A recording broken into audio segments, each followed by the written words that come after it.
memperbanyak istighfar, secara khusus masalah istighfar. Karena ada sebuah hadis Nabi SAW yang berbunyi, bisa saja rezeki seorang hamba tertahan, ya, ditahan oleh Allah, belum dikasih, ditahan dulu karena dosa yang dia lakukan. Karena dosa yang dia lakukan. Jadi dosa itu bisa menahan. Bisa saja kita mau coba masuk proyek gagal, coba istighfar kepada Allah SWT. Kan? Jadi memang ada dosa yang mengganjal, intinya begitu. Pernah ada 3 orang datang kepada Hasan Basri rahimahullah, seorang ulama tabi'in yang masyhur. Datang 3 orang ini, dan Hasan Basri ini juga terkenal dengan kesolehannya. Kalau ngomong selalu surga, neraka, rahmat dan taubat dan azab. Itu saja berputar perkataannya Hasan Basri rahimahullah. Jadi orang sering datang ke rumahnya minta nasihat. Ada 3 orang datang satu hari antri di rumahnya. Yang satu masuk mengatakan, wahai imam, wahai kiai, wahai ustaz, saya sudah lama menikah dengan istri saya ini, tapi belum dapat anak. Sudah 10 tahun nikah nggak dapat anak. Kami sudah ikhtiar ke tabib ini, minum itu, tapi belum juga Allah takdirkan. Apa saran Anda? Maka kata Hasan Basri, perbanyak istighfar. Perbanyak ya, bukan kerjakan istighfar, perbanyak. Terus lisanmu astagfirullah wa atubu ilaih, astagfirullah terus ucapin, jangan berhenti. Gitu kan. Maka kemudian keluar orang tersebut. Masuk orang kedua mengatakan, wahai imam, saya sudah lama kena penyakit di perut saya, sakit terus. Kalau sakit saya sampai nggak bisa tahan, rasanya pengen mati saja kena sakitnya. Sudah coba berobat ke sana sini nggak sembuh-sembuh. Apa saran Anda? Kata Hasan Basri, perbanyak istighfar. Perbanyak istighfar. Amalin, pulang. Datang orang ketiga mengatakan, wahai imam, saya sudah lama bekerja banting tulang.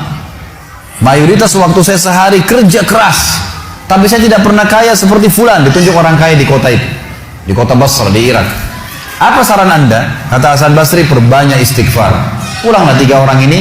Lalu kemudian istri Hasan Basri bertanya, wahai suamiku, ketiga orang ini tadi butuh, satu mungkin dikasih modal, mungkin satu ditunjukkan tabib yang tepat, mungkin obat. Kenapa Anda cuma suruh istighfar saja?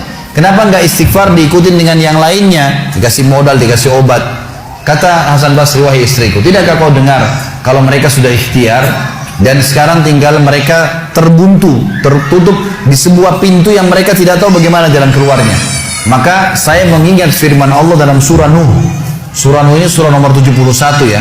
Ayatnya ayat 10 sampai ayat 12. Nabi Nuh alaihissalam berkata kepada kaumnya tentang istighfar. Surah Nuh surah nomor 71 ayat 7 ayat 10 sampai ayat 12. A'udzubillahi minasyaitonirrajim, faqultu astaghfiru rabbakum innahu kana ghaffara.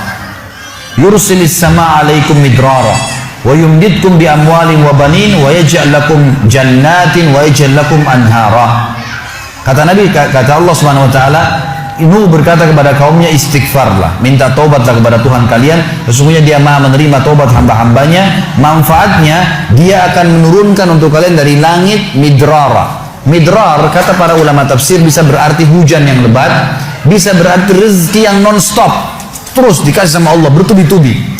Dan dengan istighfar Allah akan memperbanyak harta dan keturunan kalian, dan Allah akan jadikan kebun-kebun kalian lebat, dan Allah akan suburkan juga seluruh sungai-sungai kalian.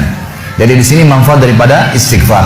Ada kisah yang lain teman-teman sekalian, kisah Imam Ahmad rahimahullah. Imam Ahmad rahimahullah dari 4 madhab tadi, Abu Hanifah, Malik, Syafi'i dan Ahmad. Ahmad bin Hanbal muridnya Imam Syafi'i.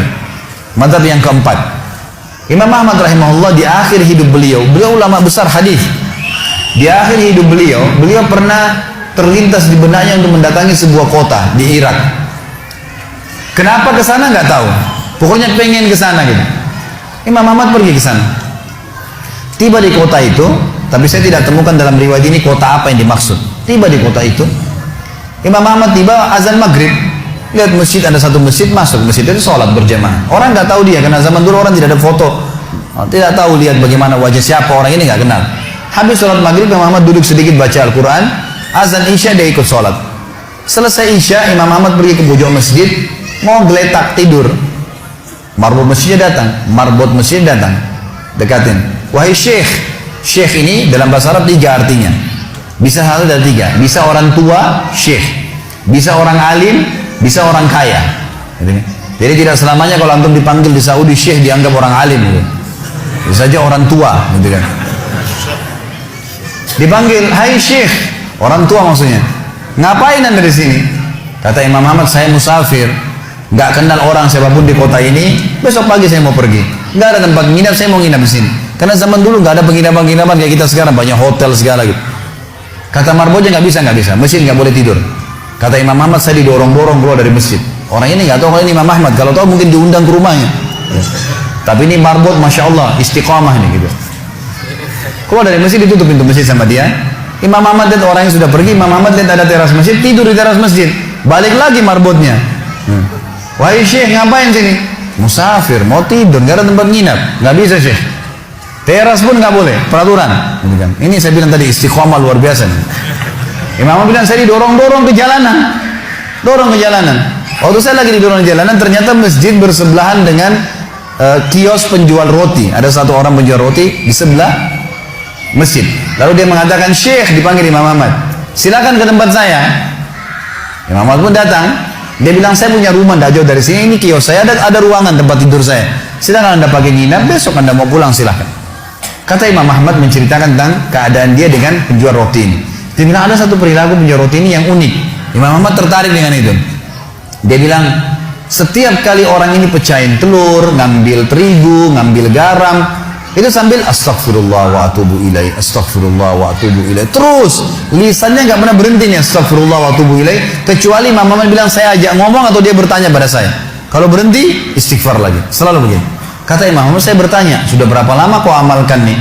Orang itu bilang, sudah lama, dari saya masih bujang. Kebetulan orang ini sudah tua, seumur sama Imam Ahmad, sudah mendekati 60 tahun lebih gitu. Baik, dia bilang, sudah lama, dari saya masih bujang. Kata Imam Ahmad, ma thamaratu istighfarik, apa manfaatnya istighfarmu? Apa yang kau dapatkan dengan istighfar yang sebanyak ini? Kata dia, tidak ada apapun yang saya minta kepada Allah kecuali diijabah. Apa saja saya minta Allah kasih, tinggal satu yang belum Allah kasih. Kata Imam Ahmad, apa itu? Dia bilang, saya minta dipertemukan sama Imam Ahmad. Loh ya, kisah nyata. Imam Ahmad mengatakan, Allahu Akbar, istighfarmu lah yang membuat saya datang ke kota ini, tidak tahu kenapa. Istighfarmu yang membuat marbot masjid mendorong-dorong saya keluar masjid. Istighfarmu yang mendatangkan saya ke tempat ini, tempat praktekmu, ke rumahmu. Karena saya adalah Ahmad bin Hanbal. Saya adalah Ahmad ibn Hanbal. Bagaimana istighfar teman-teman sekalian mendatangkan rezeki yang luar biasa. Permintaan apapun didatangkan. Seorang alim ulama biasa didatangin, ini malah didatangkan sama Allah ke tempat orang ini karena istighfarnya. Dari memperbanyak istighfar manfaatnya sangat besar. Hadis Bukhari kata Nabi SAW, siapa yang mulazamah selalu istighfar, Allah akan jadikan jalan keluar dari masalahnya dan Allah akan berikan rezeki dari tempat tidak disangka-sangka.